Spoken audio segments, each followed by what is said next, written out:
एक कहानी। एक नदी तट पर बिच्छू और केकड़ा पास पास रहते थे। एक नदी पर बिच्छू और केकड़ा करीब करीब में लोग रहते थे।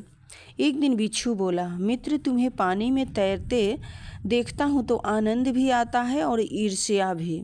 कौन बोला? मित्र, तुम्हें पानी में तैरते हुए देखता हूँ तो आनंद भी आता है और ईर्ष्या भी।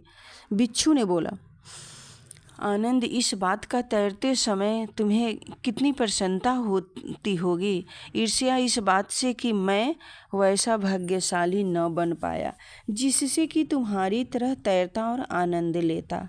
केकड़ा उसका प्रयोजन समझ गया, बोला, पीठ पर बैठकर सैर करा देने में तो मुझे भी कोई आपत्ति नहीं है, किंतु दोस्त, तुम स्वभाव न छोड़ोगे और डंक मार कर मेरे लिए प्राण संकट खड़ा करोगे। बिच्छू ने कहा, मैं इतना मूर्ख नहीं हूँ जो उपकारकर्ता को डंक मारूं। किसने बोला? बिच्छू ने कहा, मैं इतना मूर्ख नहीं हूँ जो उपकारकर्ता को ही डंक मारूं। आपके मरने पर मैं भी तो डूबूंगा। केकड़े को विश्वास हो गया। उसने बिच्छू को पीठ पर बिठाकर तैरना आरंभ किया। बिच्छू को मस्ती आई तो शपथ की याद ही नहीं रही और डंक उसकी पीठ में चुभो दिया।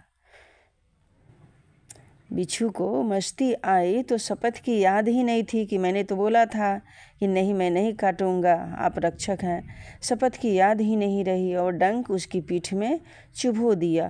केकड़ा तिलमिलाया, बेचैनी में पानी में डूबा और बिच्छू भी जल में डुबकी लेने लगा।